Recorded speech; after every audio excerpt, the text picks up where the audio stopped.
C fever, এটা তোমাদের text বই আছে। জন মেসফিল্ড, খুব সুন্দরভাবে আমি একদম line by line word by word তোমাদের মানে অর্থ বোঝাতে চলেছি, অন্তর্নিহিত অর্থ। সবাই মন দিয়ে ক্লাসটা করবে। তোমরা যারা অনলাইনে করছো ক্লাসটা খুব মন দিয়ে করো। দেখো পুরো ক্লাসটা করলে তোমাদের বুঝতে খুব সুবিধা হবে। এখান থেকে মাধ্যমিকে কোনো রকম যদি প্রশ্ন আসে খুব সহজেই প্রশ্নটা বুঝতে পারবে। আর তোমার মধ্যে যদি লেখার দক্ষতা থাকে তাহলে তুমি খুব সহজেই লিখতে পারবে। কেন? কারণ আমি line by line word by word প্রত্যেকটা অংশ ধরে ধরে একদম সুন্দর করে বোঝাতে চলেছি, যেটা শুধুমাত্র ওই সহায়িকার উত্তর দেখে হবে না। যেটা আমি বলছি মন দিয়ে শোনো, দেখো তোমাদের খুব সুন্দরভাবে এই টেক্সটটা রেডি হয়ে যাবে এবং এইটা থেকে কোনো রকম প্রশ্ন পরীক্ষার হলে তোমাদের ছাড়তে ইচ্ছা করবে না। ওই যে বললাম, যদি লেখার দক্ষতা থাকে তার জন্য আমি রাইটিং ক্লাস করাচ্ছি, গ্রামারের আলাদা ক্লাস করাচ্ছি, এই ক্লাসগুলো তোমরা জয়েন হতে পারো। আচ্ছা, সবাই এই জায়গাটায় ফলো করবে। প্রথমে আমি যেটা করব, টেক্সট, অথর এবং টেক্সট দুটোই আমরা জানবো। প্রথমে আমরা যেটা জানবো অথর, মানে যে লিখেছে, মানে পোয়েট। দেখো, জন এডওয়ার্ড মেসফিল্ড, তার জন্ম হচ্ছে 1878, 1878, এবং তার মৃত্যু হচ্ছে 1967। ওয়াজ অ্যান ইংলিশ পোয়েট, তিনি একজন ইংলিশ পোয়েট ছিলেন। আর কি ছিলেন? একজন রাইটার ছিলেন। And poet laureate, poet laureate of the United kingdom from 1930 till his death. Poet laureate মানে বলতে পারবে? রাজকবি। কি বললাম? যারা খুব ভালো কবিতা লিখতো বা লিখতো, যে সমস্ত কবিরা বা যে সমস্ত পোয়েট বা রাইটাররা, তাদেরকে এই উপাধিটা দেওয়া হতো, পোয়েট লরিয়েট। তো তিনি এই উপাধি পেয়েছিলেন। এই উপাধির বেঙ্গলি মিনিং হচ্ছে রাজকবি। রাজকবি, রাজ দরবারে যে কবি থাকতো আগেকার দিনে, ওই রকম রাজকবি আখ্যায়িত করা হচ্ছে। এবং এই রাজকবি, এই আখ্যাটা তার সাথে কতদিন ছিল? তার সাথে ছিল 1930 সাল থেকে টিল হিজ ডেথ, তার মৃত্যুর দিন পর্যন্ত। He is also remembered, remembered মানে পরিচিতি লাভ করেছিলেন। তাহলে তাকে এছাড়াও চেনা হতো, মানে পরিচিতি তিনি লাভ করেছিলেন এছাড়াও কিসের জন্য? As the author of the children's novels. তাহলে চিলড্রেনদের বিভিন্ন নোভেলস তিনি লিখেছিলেন, উপন্যাস লিখেছিলেন। The midnight folk and the box of delights, এগুলো তার লেখনী। এগুলোর মধ্যে দিয়ে সারা দুনিয়ার লোক তাকে চিনেছে এবং যার জন্য আমাদের পাঠ্য বইয়ে তার এই পোয়েমটা উপস্থিত হয়েছে। দ্য পোয়েম স্পিক্স, তাহলে এই পোয়েমটা আমাদেরকে বলছে, কি বলছে? Of the excitement the poet, মানে কবির ভীষণ এক্সাইটমেন্ট রয়েছে, মানে উত্তেজনা রয়েছে কিসের প্রতি? Feels at the anticipation of a sea voyage. Sea voyage মানে সমুদ্র যাত্রা। তাহলে সমুদ্র যাত্রার প্রতি কবির ভীষণভাবে আগ্রহ, এটাই আমরা এই কবিতায় পাবো।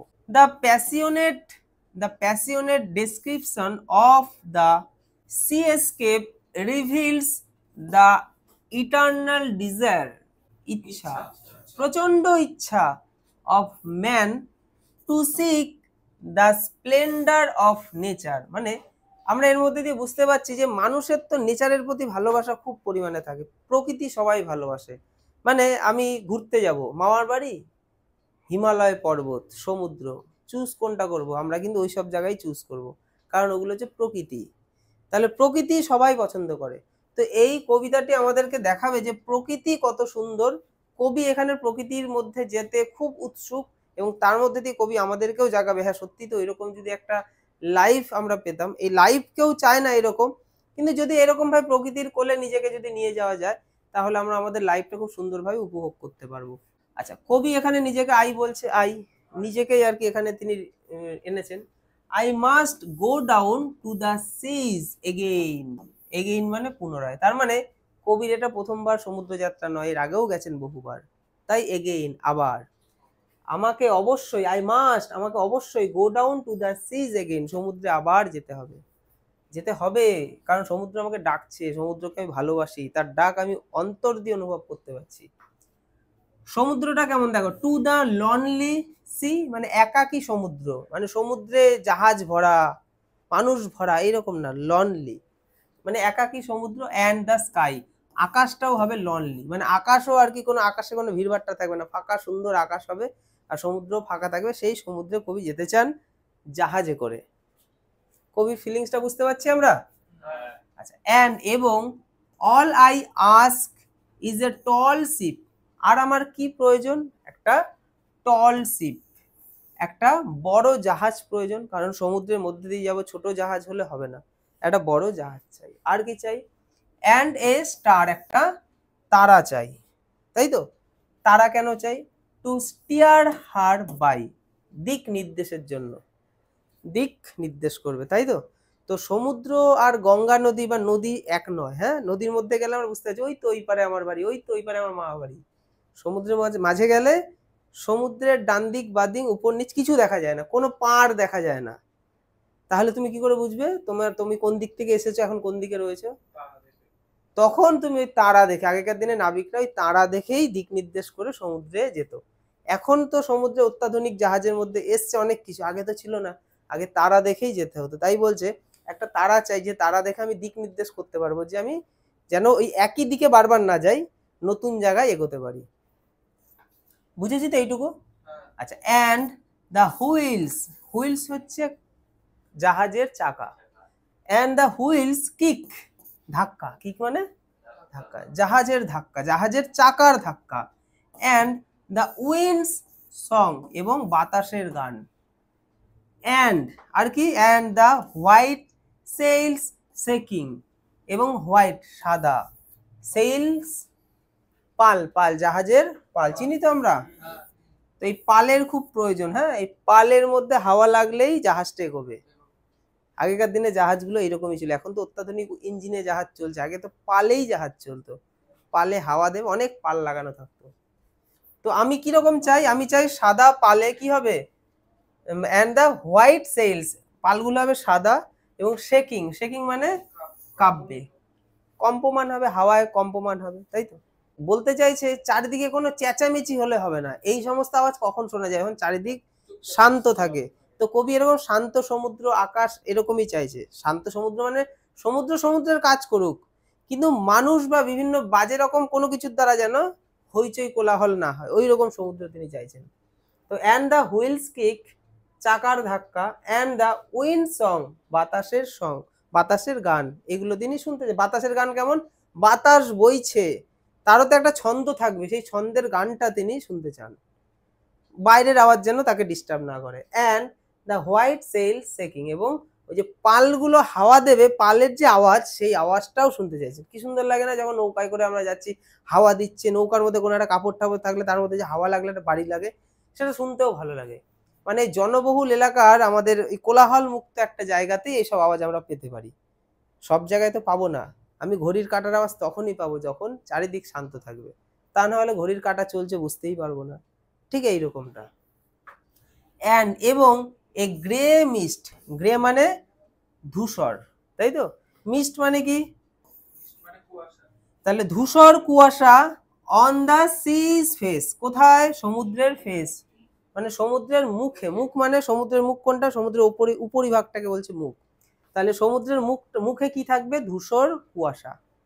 অ্যান্ড এবং এ গ্রে ডাউন ব্রেকিং, এবং এই যে গ্রে ডন, এই ডন মানে হচ্ছে ভোর হওয়া, ব্রেকিং তার মানে ভোর হচ্ছে, ভোর হওয়ার সময় চারিদিকটা যেমন একটা আলো দেয়, ওই রকম আলো হবে, যে আলোতে সমুদ্রের উপরে যেন মনে হবে ধূসর কুয়াশা ভেসে রয়েছে, একটা ভোর ভোর ব্যাপার, মানে ভোরের নদী আমরা দেখেছি তো, ওই রকম ভোরের সমুদ্র চাইছেন। তাহলে জিনিসটা দেখতে, মানে সমুদ্রের সব রকম রূপই তিনি দেখবেন, তো সমুদ্রের ওই রকম রূপটা তার কাছে একটা অন্যরকম ফিলিংস তার কাছে এনে দিচ্ছে, ওই রকম তিনি চাইছেন।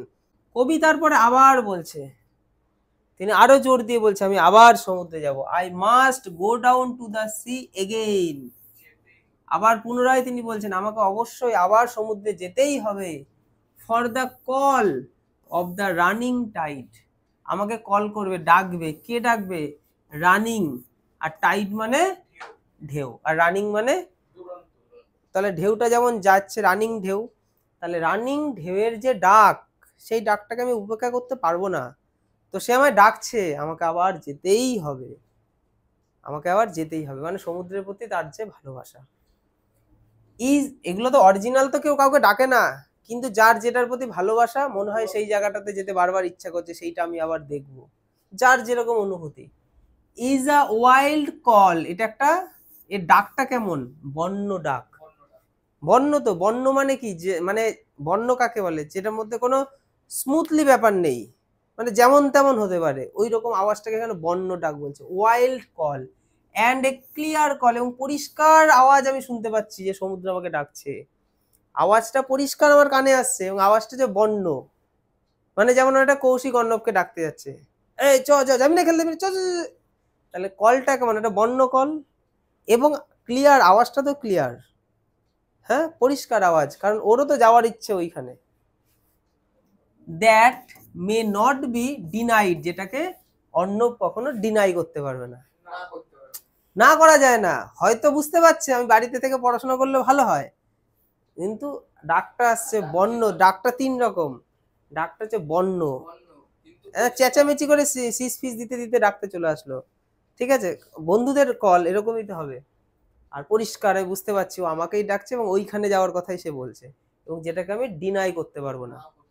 তো কবি এখানে ঠিক সেই জিনিসটাই বলছে যে যে সমুদ্রের ঢেউ তাকে ডাকছে, বন্য ডাক, পরিষ্কার ভাবে বোঝা যাচ্ছে, এবং যাকে ডিনাই করা যাচ্ছে না, মানে না করা যাবে না, না করা যাবে না, মানে না করা যাবে না মানে কেউ বকবে এমনটা না, মন থেকে চাইছে না না করতে। অ্যান্ড এবং all I ask is A Windy day, and all I ask is A Windy day with the white clouds flying. আচ্ছা, এবং অল আই আস্ক, আমার আর কি চাই, এ উইন্ডি ডে, একটা বাতাস ভরা দিন চাই, হাওয়া দেবে, উইথ দ্য হোয়াইট ক্লাউডস, সাদা মেঘ চাই, মেঘটা হবে সাদা, ফ্লাইং, আকাশে উড়ে বেড়াবে, তাহলে সাদা মেঘ উঠছে, হাওয়া দিচ্ছে, এইরকম একটা দিন আমার চাই। আচ্ছা, and the flung spray and the blown spume and the sea gulls crying, 3টে জিনিস। কি কি? একটা হচ্ছে ফ্লাং মানে কি কৌশিক? স্প্রে মানে কি? ছেটানো, জল ছেটানোকে স্প্রে করা বলে না, স্প্রে করি আমরা, স্প্রে। তাহলে flung spray and the flung spray মানে জল যে ছিটে আসছে ওটাকে বলছে ফ্লাং স্প্রে, মানে সমুদ্রের জল ছিটকে আসবে জাহাজে বা আমার গায়ে লাগবে, ওই রকম ঢেউয়ের ফলে ছিটে আসা জল, flung spray and the blown spume. এই ব্লোন মানে কি? ফুলে ফেপে ওঠা, একটা ফুলে ফেপে ওঠা, আর স্পাম মানে হচ্ছে ফেনা, ফেনা, ঠিক আছে। তো ফুলে ফেপে ওঠা ফেনা, সমুদ্রের জল থেকে ফেনাও তো আসে না, ফেনা। আর কি চাই? দ্য সিগার্লস মানে কি পাখি? সমুদ্রের পাখি, গাংচিল বলে, গাংচিল। ক্রাইং, ক্রাইং মানে তার যে ডাক, ওই ডাকটাকে বলছে, তারা চেঁচিয়ে চেঁচিয়ে গান করবে বা ডাকবে, সেই রকম আওয়াজ আমি শুনতে চাই, জল ছিটে আসবে, জলের থেকে ফেনা তৈরি হবে, সেই ফেনাগুলো আমি দেখবো, মানে এইরকম কবির আর কি feelings. I must go down to the seize again, কবি আবার যাবে, আবার যাবে, যেতেই হবে, আমাকে তো যেতেই হবে, সমুদ্র ডাকছে, আমাকে তো যেতেই হবে। To the vagrant gypsy life, vagrant মানে যারা ঘুরে ঘুরে বেড়ায়, ভ্যাগাবন, আর জিপসি, ভ্যাগাবন জিপসি রয়েছে, জিপসি একটা সম্প্রদায়ের মতো লোক রয়েছে যারা ঘুরে ঘুরে বেড়ায়, তো তাদের জীবনে আমি যেতে চাই, মানে তারা যেমন সারাদিন ঘুরে বেড়াচ্ছে, তাদের কোনো মানে ঠিক ঠিকানা নেই, কোথায় যেতে হবে, কোথা থেকে আমি এসেছি, ঠিক এইরকম ভবঘুরেদের জীবনের মতো আমার জীবনটা আমি এখন পেতে চাই, এবং আমাকে আবার তাই সমুদ্রে যেতেই হবে। To the gull's way and the whale's way where the wind's like a whetted knife. The gull's way, gulls মানে গাংচিল, শঙ্খচিল, তাহলে চিলদের ওয়ে মানে পথ, তাদের পথে, শঙ্খচিলরা যে পথে যাচ্ছে, ওরা তো অনেক দূর যায়, কোথায় যায় ঠিক নেই, তাদের পথে আমাকে যেতে হবে। দ্য হোয়েলস ওয়ে, হোয়েলস মানে তিমি মাছ, তিমি মাছ যেমন সমুদ্রের মধ্যে দিয়ে যাচ্ছে, অনেক দূর যাচ্ছে, বড় তিমি মাছ, তার যে পথ, সেই রকম পথে আমাকে যেতে হবে। হোয়ার, যেখানে, যেখানে দ্য উইন্ডস, যেখানে বাতাস, বাতাসের কি, হাওয়ার ধাক্কা, দ্য উইন্ডস লাইক এ, মানে উইন্ডসটাকে তুলনা করা হচ্ছে কিসের সাথে, দেখো, হুইটেড নাইফ, ছুরির মতো, মানে হাওয়া গুলো আসবে ধারালো ছুরির মতো, মানে এতই হাওয়ার বেগ হবে আমার গায়ে লাগে, মনে হচ্ছে ছুরির মতো আমাকে আঘাত করছে, and all I ask is a merry yarn from a laughing fellow rover. আমার চাই, আস্ক মানে এখানে চাই, আমার আর কি চাই, ইজ এ ম্যারি, ম্যারি মানে আনন্দ, খুশি, ইয়ার্ন মানে কিছু গল্প আমায় কেউ বলবে, হেসে হেসে গল্প বলবে, আমিও গল্প শুনে হাসবো, ওই রকম ইয়ার্ন। ফ্রম এ, কার থেকে আমি এরকম ধরনের গল্প চাই, হাসির গল্প, মজার কিছু কথা, যাতে আমার মনটা উদাস না হয়ে যায়।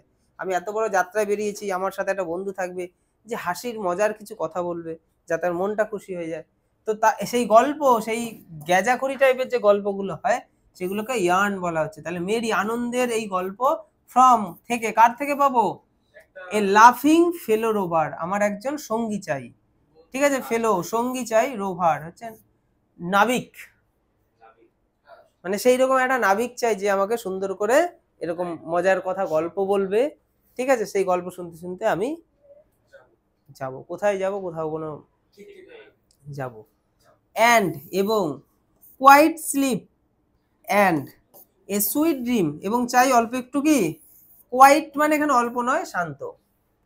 তাহলে অ্যান্ড কোয়াইট স্লিপ, শান্ত ঘুম চাই, মানে এত বড় যাত্রাপথে এবার একটু ঘুম ঘুম আসবে তো, হ্যাঁ ঘুম ঘুম আসবে, শান্ত ঘুম। অ্যান্ড এ সুইট ড্রিম, এবং সুইট মানে মিষ্টি স্বপ্ন, মানে স্বপ্নটা কেমন হবে, ভালো স্বপ্ন। স্বপ্ন তো মিষ্টি অমিষ্টি সবই হয়, দুঃখের স্বপ্নও তো হয় না, কি কষ্ট হচ্ছে স্বপ্নেই ফিল করছি না, ওই রকম স্বপ্ন, ভালো একটা স্বপ্ন, মন ভালো, মন নিয়ে রাতের বেলা শুলে ভালো স্বপ্নই দেখা যায়। তো যেহেতু আমার মানে একটা শান্তির ঘুম হয়েছে, এত সুন্দর শান্তির ঘুমে কখনো অদ্ভুত বাজে আমি স্বপ্ন কি থরেই পাবো।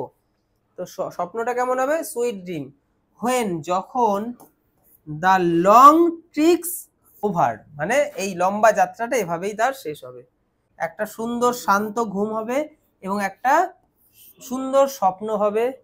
নর্মালি এরকম ভাবে সমুদ্র যাত্রার মধ্যে দিয়ে একটা অর্থ অন্য কিছুই বলতে চাইছে, যে একটা দিনের পর, মানে একটা সময়ের পর আমাদেরকেও পৃথিবী ছেড়ে যেতে হবে, তো সেই যাওয়াটা যেন খুব শান্তির হয়।